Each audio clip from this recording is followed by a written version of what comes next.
Hello friends, welcome back. We have been learning a lot of IoT related contents and I think I have about close to 100 videos on IoT. But we can learn Azure IoT as well, which will be like cherry on the cake, and I'm sure you guys will learn a lot through this particular content. So I'm going to make it very interesting, as well as the materials provided by Microsoft through the Microsoft Learn is excellent, and I am referring that and I'm learning completely. We are going to do a lot more practical content as well, which I'm certain you will like it, and it's all going to be very interesting. Well, we are going to go through the Azure IoT platform and we will understand how exactly IoT content can be realized through Azure. That's what is the aim of this entire playlist. Well, what is Azure? Very simple. It's a very famous, most commonly used cloud platform from Microsoft. Why they have named it so? There is no solid answer available officially, but as far as I know, as far as the browsing I did, I could understand that it is nothing but the color of the sky. The color of the sky is what is referred as Azure. The general meaning is that. And almost 2 dozens of services are provided by Azure for you. You can see in the left hand side of the screen, which you can understand that it's a very, very rich platform. It's a very rich cloud platform which provides you a lot of services. It starts with AI, machine learning, analytics, computing, containers, databases, developer tools, DevOps, hybrid and multi-cloud, identity, integration, Internet of Things. I'm going to go deeper into this Internet of Things, and it has got multiple sub-services offered by it, which is listed on the right hand side. Multiple facilities are available in this, and we are going to use all those, but one step at a time. We can even go to media, migration, mixed reality, mobile, networking, security. Lot more content are there when you come to Azure. It's one place where you can learn, implement and build things with ease, I believe. So what is Azure? It's a platform where you can build, realize and visualize what happens with the products that you are building, with the systems that you are building in the cloud. That's it. It's a simple cloud setup, which you can call it in one word. Well, we shall learn Azure IoT, but we need to define what is IoT. I used to always make it very simple in my teaching. I believe so. IoT is simple, collecting the data from the sensor. You are going to collect the data from the sensor, push it onto the cloud with the support of internet, analyze it and display it, or do further actions. This is how I define it normally. You have a watch. The watch is connected to internet. It's a smartwatch. It gets your heart rate. The heart rate is calculated and heart rate is obtained by the sensor in the watch. It pushes it onto the cloud through the internet. Your cloud services analyze that and give you a result in your Android app. That is how we can call it. But officially, they have done it very nicely, saying that Internet of Things is a network of internet connected devices that communicate embedded sensor data to the cloud for centralized processing. So whatever I made in a very colloquial, very jovial presentation, they have made it in a very neat way, and I repeat it.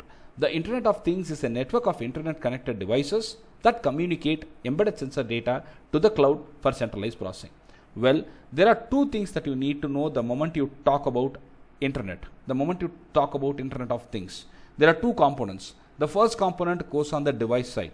It is all made up of individual devices, which is certainly the source from where the data comes. It can be your sensor. So simplest level is your sensors. A device side is there, which is certainly your data source. And another side, there is where cloud comes into picture. The cloud side, where you can do the analysis, you can collect the data, store it, you can visualize it. So it's going to be 2 sides for us. The one side is going to be device side, another side is going to be cloud side. Well, you need to understand both of them very, very clearly. Otherwise, it is going to be a problem in terms of understanding the requirement. Well, what are all the subsystems that you have in IoT? Very simple. We have got the devices first. The devices which have the ability to securely and safely register with the cloud and connectivity options. For example, Wi-Fi, and sending and receiving data will happen after that. I need to securely register. I need to make sure that the connectivity options are all properly utilized for me to push the data and to receive the data. This is the first point. This is the first core subsystem. The second is a gateway device, a gateway service or a hub, which can provide the device management capabilities, and it can accept the data from the data devices, from the data generation devices, which include sensors kind of stuff. So I need to have a cloud gateway service. It can be a hub otherwise, which provides the complete device management capabilities, which can accept the data from the devices. The next one is going to be processor. Essentially, this consumes the data from the hub. This is where the entire analysis can happen. This is where The next one is going to be the processor. This essentially consumes the data from the hub, and this can help you in placing the data into the storage medium that you have. You may have a storage medium, you may have storage options, and this is what is going to help you in that. And over and above that, we have got very important component, which is nothing but the user interface, which will certainly help you to visualize the data and also to control things. The UI can also provide you details about how the rest of the devices are. You can monitor, you can control, you can visualize, and lot more things can happen through a very simple and interactive UI. Azure actually provides you that. Well, other than this, there are more subsystems which can be, it is like optional subsystems which can be the picture.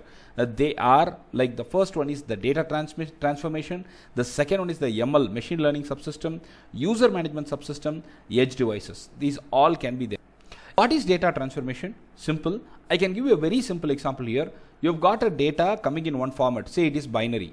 You need to convert it to JSON format, right? The streamed data, whatever you are getting in, could be converted into another format with this kind of data transformation facilities.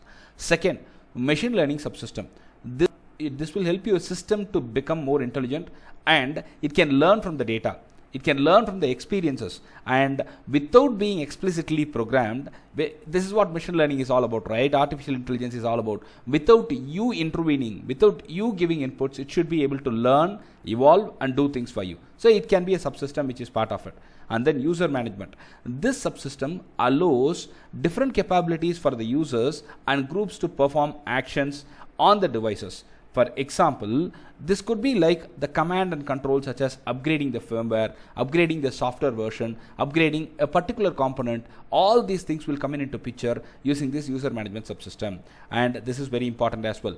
Edge devices, you know what it is. I have taken a lot of content on that. These devices are very important in managing the access and the information flow.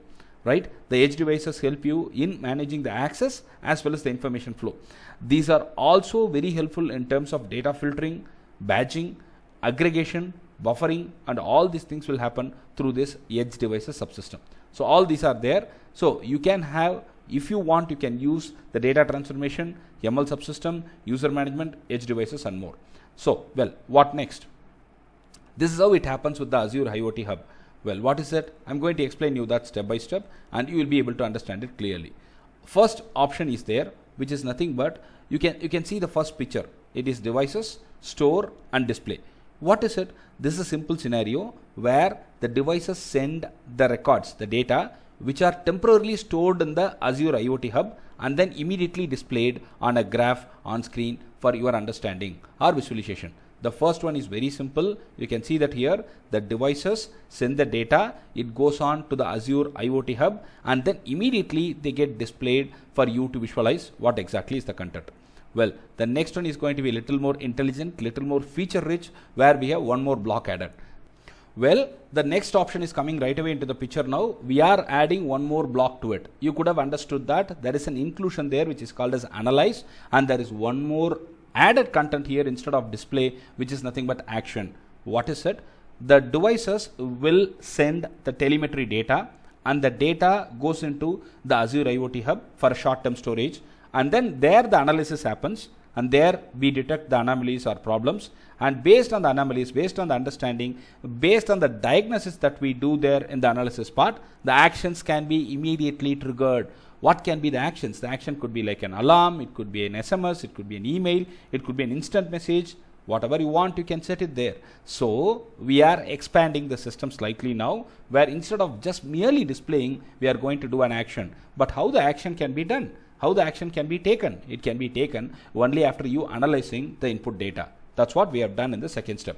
Well, the third step is going to be more interesting, where we have got some more inclusions. It can support, our IoT architectures can support multiple systems for accepting and processing data, right? Some devices may have the ability to directly connect to the cloud for processing. That's what we have seen in the past couple of cases. The first case and the second case, if you take, they have the direct ability to get interaction with the cloud and they can go on. But some other cases, they may not have the facility. The other devices may have to store and or analyze data on the premises within the edge devices prior to the cloud provided services. You need to process it locally and then you may have to push it onto the cloud. Or you can take it otherwise, like the data cannot directly go onto the Azure IoT Hub and it has to go through a gateway. And that option is also supported, and after that it can be analyzed. If there is a problem, if there is a malfunction, if there is an anomaly, it can be raised as an alarm and the respective action can be taken. That's all. This is the flow that we have generally now, and I have explained you very clearly about all the three options. Well, what next? Whenever you talk about the needs, the general requirements for an IoT architecture, you need to have three things into picture. The first one is the security aspect of it. It's a very critical and a very important consideration for each of the individual subsystems even. I've got multiple subsystems connected together to build a bigger system, but if I compromise in the security even in one of those subsystems, it's going to be disastrous for me and my system.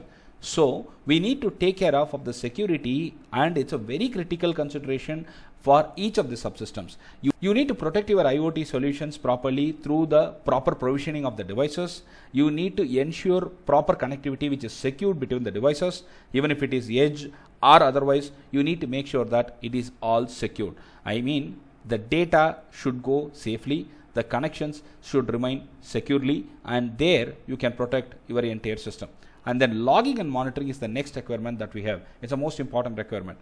The logging and monitoring activity is very important because it will help you in understanding when the system could fail, or in case of failures you can troubleshoot where there is a failure and why there is a failure. And the third point is very important, is disaster recovery. High availability and disaster recovery is a most important component or most important general requirement that we need to go ahead with. Whenever there is a failure, we cannot afford to have that, and in case of a failure, recover from it faster.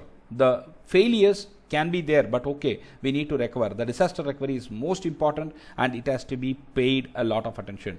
The technology nowadays used in all IoT subsystems has different failover mechanisms and cross-region support.